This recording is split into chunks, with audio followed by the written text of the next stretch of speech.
The first light of dawn stretched across the deck of the carrier Akagi as Admiral Isoroku Yamamoto stood gazing eastward, the horizon glowing with the rising sun. 6 months had passed since Japan's strike at Pearl Harbor, a bold assault that had shocked the world and left the United States reeling. Now, Japan's high command believed they stood at the threshold of another overwhelming victory, one that would break American strength in the Pacific once and for all. It was June 4th, 1942, a morning destined to alter the course of the war in ways few in Japan could have imagined. That day began with confidence and certainty, not with doubt. "The Americans are still shaken by our triumphs," Admiral Chuichi. Nagumo assured his officers, his voice carrying the absolute confidence of a navy that had not yet suffered defeat since the opening strike on December 7th. "Midway will fall, and when it does, America's hopes of halting our advance will be finished." His words reflected the mood of the fleet. Japan's naval strength represented decades of painstaking development and careful innovation. 4 great carriers, Akagi, Kaga, Soryu, and Hiryu, formed the centerpiece of the world's most powerful striking armada. Their flight decks bustled with relentless activity as pilots and deck crews readied for what they expected would be a simple mission. Overwhelm Midways. Defenses, destroy the American presence there, and draw out the surviving U.S. carriers to finish them in a single decisive blow. Declassified Japanese records from 1972 reveal the extraordinary sense of confidence running through the command structure before the battle. Yamamoto himself had crafted the operation. As mastermind of the Pearl Harbor strike, he knew that raid had failed to eliminate America's carriers, which by chance had not been in port that December morning. Determined to finish what he had started, Yamamoto believed the capture of Midway would extend Japan's defensive line across the Central Pacific while forcing the Americans to risk their carriers in a fight they could not win. What he and his commanders did not realize was that their carefully guarded communications had already been broken. Intercepted American messages had been reviewed by Japanese intelligence officer Kamo Kuroshima, who dismissed signs of unusual American movements as unimportant. The operation, given the code name MI, seemed secure, and Japan's leaders remained certain that secrecy was intact. On Akagi's bridge, Commander Minoru Genda, one of the brightest tactical minds of the Navy and a key architect of the Pearl Harbor plan, went over the battle outline once more. The plan was straightforward. The first strike would cripple Midway's defenses, a second strike would eliminate any remaining resistance, and then the carriers would be ready to unleash their power against the American fleet should it appear on the horizon. The night before the battle, Japanese aviators carried out solemn rituals. They drank sake, offered traditional toasts, and pledged loyalty to their emperor and homeland. Lieutenant Chuichi Tomonaga, chosen to lead the initial assault, wrote in his diary before resting, "Tomorrow we strike another blow that will echo through history. The Americans cannot endure against the force we have gathered." As dawn broke, the carrier group advanced steadily through the Pacific, silent and unseen, their radios tightly controlled. At precisely 4:25 in the morning, Nagumo gave the order to launch the first wave.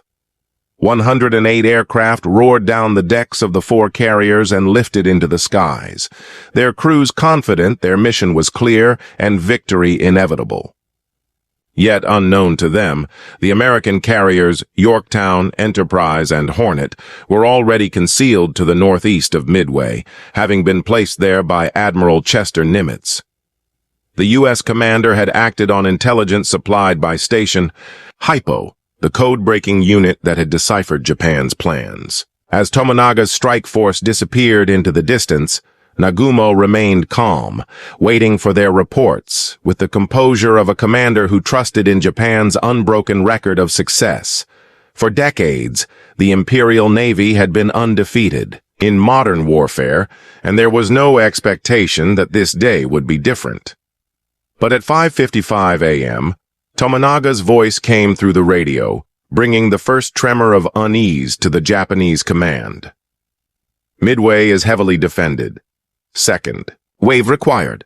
The Americans had transformed the small atoll into a fortress, far stronger than Japanese planners had assumed, and the first bombing run had failed to silence the airfield.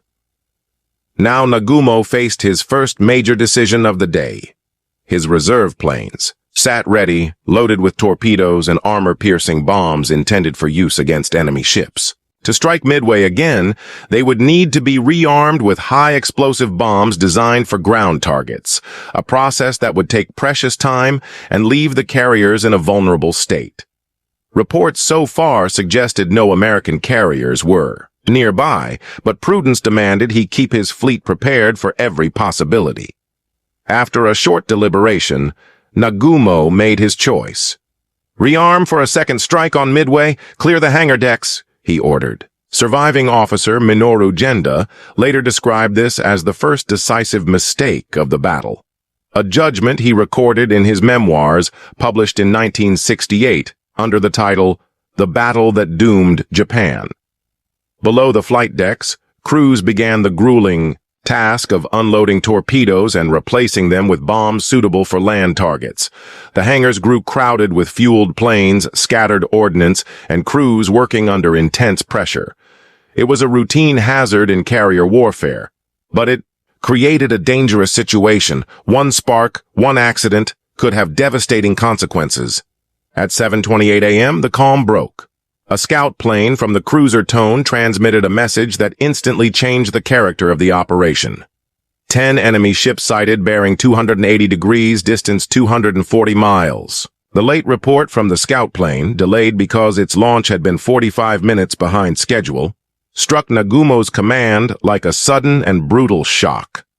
Commander Fuchida Mitsuo, the air group leader who had directed the Pearl Harbor assault but was sidelined by an appendicitis operation, later recalled how the atmosphere on Akagi's bridge shifted in an instant. Confidence evaporated, replaced by disarray and doubt. He wrote that the fleet had drilled for countless scenarios, but this particular sequence of events was the one situation they had feared most. Nagumo immediately rescinded his earlier instruction to arm planes with bombs for striking land targets, and once more ordered them equipped with torpedoes and armor-piercing ordnance meant for enemy ships. On the hangar decks, the result was turmoil. Bombs that had just been fitted onto aircraft were pulled off, torpedoes were brought up again from the magazines below, and hoses pumping aviation fuel snaked across floors already slick with gasoline. The crews worked feverishly in unsafe and chaotic conditions. Then at 7:55 came another message, far worse than the first. The enemy force was accompanied by an aircraft carrier. The grim possibility was now undeniable. American carriers were in the area, and Nagumo's own strike force was not ready, its planes divided between those armed for ground attack and those for naval combat. Vice Admiral Taman Yamaguchi aboard Hiryu urged that a strike be launched immediately with whatever strength remained at hand. Over the radio, he pressed his case, declaring that hesitation would be fatal. But Nagumo refused.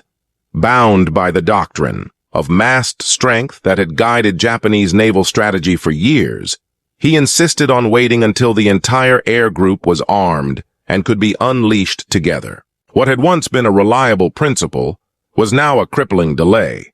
At 8:20, while Japanese deck crews worked frantically to reorganize their air wings, the first American planes appeared on the horizon. Lieutenant Chuichi Tomonaga, freshly returned from the strike on Midway, raised the alarm with urgency in his voice. American carrier aircraft were inbound. The Japanese combat air patrol scrambled, but the few Zero fighters on duty were too low and too scattered to mount an effective interception. American torpedo bombers from the Hornet, lacking fighter escorts, pressed their assault against overwhelming opposition. They were torn apart in staggering numbers, yet their attack forced Nagumo to keep turning his carriers aside, which further delayed the Japanese counterstrike. Pilots in the Zeros exulted over the radio, boasting of shooting down wave after wave, but one message captured the situation more clearly. We destroy them, yet more keep coming from every direction. The Japanese commanders, still convinced of their superiority in fighters and anti-aircraft fire, failed to grasp the size and determination of the American assault tightening around them. By 10:25, Nagumo's fleet was at last preparing to launch. Its own counterblow, the hangar decks crowded with fueled planes, armed bombs, and torpedoes. At that precise moment, lookouts cried out in alarm. American dive bombers had appeared directly overhead. The following 15 minutes reshaped the Pacific War. Lieutenant Commander Clarence Wade McCluskey, leading dive bombers from Enterprise, had scoured the seas until his aircraft were nearly empty of fuel. By sheer determination and a stroke of fortune, he had found the Japanese carriers at their weakest possible moment. The decks were packed with armed and fueled planes, gasoline hoses sprawled across wooden planks, and ammunition stacked in dangerous clusters. Survivor Kaname Harada later said, "They fell on us from the sun like demons. One moment the sky was empty, the next it was filled with bombers diving straight down." Interviews compiled decades later in 1983 by the Tokyo Military History Institute show how disbelief overwhelmed Japanese officers as the bombs began to fall. At 10:26, a massive blast struck Kaga, tearing through the flight deck and igniting stored fuel and ordnance. Within seconds, fire spread uncontrollably. Soryu was hit moments later by 3 direct bombs that transformed her into a floating inferno. On Akagi's bridge, Nagumo could only stare as a single 1,000-pound bomb tore through his flagship and ignited the hangars below. Below decks, Fuchida, still recovering from his operation, described the shock. The carrier shook like an earthquake. The deck buckled upward, and then the explosions multiplied. Fueled planes, bombs, and torpedoes detonated in a relentless chain reaction that damage control teams could never hope to contain. Only Hiryu, positioned at some distance from the other carriers, escaped destruction in that first wave. Yamaguchi immediately seized the initiative. He launched his surviving planes without hesitation, rallying his aviators by declaring that they would show the Americans the true spirit of the Imperial Navy. His strike located Yorktown and struck her hard, forcing her out of action for a time and giving Japan the brief appearance of restored balance. On the stricken carriers, sailors fought hopeless battles against fire and explosion. Lieutenant Commander Shogo Masuda led teams deep into Akagi, where temperatures were unbearable and men died in flames as they struggled to flood magazines to prevent an even greater blast. Petty Officer Hideo Suzuki later remembered men literally burning alive as they worked. By late morning, Nagumo had abandoned Akagi, shifting his flag to the cruiser Nagara at 11:40. Fires raged unchecked, and by evening Soryu had gone under at 7 o'clock, followed by Kaga. Akagi, though still afloat into the night, was finally scuttled with torpedoes from her own destroyers to prevent her from falling into enemy hands. As the sun set on June 4th, 3 of Japan's great carriers had been lost. Only Hiryu remained of the once mighty strike force. Yamaguchi, resolute to the end, stood on her bridge as darkness fell across the battlefield. Through the afternoon, American search planes hunted relentlessly, and at 5 in the evening they discovered the lone survivor. As the shapes of American dive bombers grew on the horizon, Yamaguchi told his officers that the fight would go on and that Hiryu would carry Japan's honor into the night, whatever the cost. The way of the warrior demanded absolute loyalty and sacrifice, and at Midway, this ancient spirit was seen in its most uncompromising form. 4 devastating bomb strikes tore into Hiryu in rapid succession, engulfing Japan's final carrier in an inferno of flame and smoke that could be seen for miles. Unlike Admiral Nagumo, who had accepted rescue, Vice Admiral Yamaguchi made the fateful decision to remain on board his mortally wounded ship. In a final radio message to Admiral Yamamoto, he admitted with dignity that he had failed in his duty, begged forgiveness, and explained that he and his men had fought to the very last possible moment. Later archival records from the Imperial Navy, studied decades later and published in Samurai at Sea in 1995, confirmed that Yamaguchi and Captain Tomeo Kaku went down with Hiryu, deliberately embodying the code of Bushido that defined Japan's military tradition. Throughout the night of June 4th and into the early dawn of June 5th, Japanese destroyers circled the burning wrecks of the carriers, risking explosions and collapsing decks in order to pull exhausted survivors from the black water. The ocean was lit by towering flames that glowed against the horizon, a funeral pyre for what had been, just the day before, the most formidable carrier strike force in the world. Hundreds of miles away aboard the battleship Yamato, Admiral Yamamoto received the reports in silence. His stoic expression concealed the weight of the disaster, though those close to him recalled his haunting remark that all Japan had accomplished was to awaken a sleeping giant, words that reflected the foreboding thoughts he had carried since the victory at Pearl Harbor.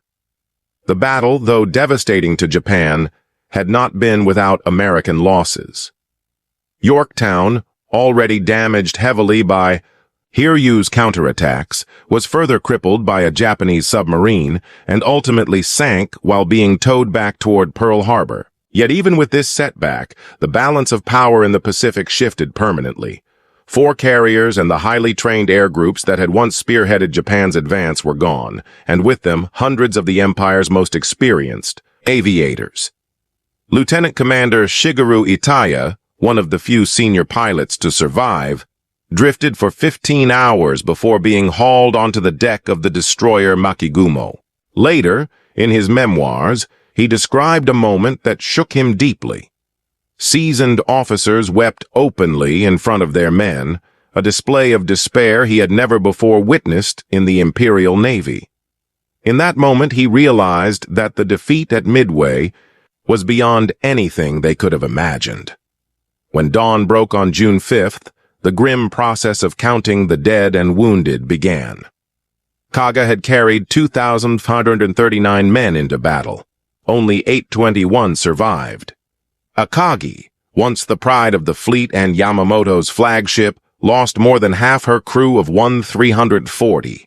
The carrier air groups suffered even greater proportional losses, with more than 100 elite pilots and air crew killed in action, nearly a third of Japan's most skilled naval aviators. Captain Jisaku Okada of Hiryu, dragged into a lifeboat against his own will, later reported bitterly to Admiral Yamamoto that the Americans had known they were coming, that the so-called battle had in reality been an ambush. The suspicion that enemy forces had foreknowledge spread quickly through Japan's high command in the days after the defeat. Many whispered that the Americans had somehow broken their secret codes, but the idea was dismissed at the time as too unlikely. Instead, the disaster was attributed to unusually effective reconnaissance and simple bad fortune. As the shattered remnants of the fleet turned homeward, their decks filled with burned and maimed sailors, the leadership of the Imperial Navy faced the terrible task of trying to understand what had gone so wrong and what the disaster meant for the future of the war. Those surviving ships brought back more than wounded men. They carried the psychological wounds of an empire that had believed itself invincible. Yet by the time the combined fleet limped into Hashirajima anchorage on June 14th, a carefully orchestrated deception had already begun. On June 10th, Imperial General Headquarters issued Communique No. 114, triumphantly announcing that Japan had struck a major blow against the Americans at Midway, sinking Yorktown and damaging several other vessels, while claiming that Japanese losses had been relatively minor. The press obediently followed this narrative. Newspapers such as the Asahi Shimbun printed bold headlines proclaiming victory at sea on June 11th, presenting the public with a carefully crafted illusion of triumph. The truth, however, was devastating.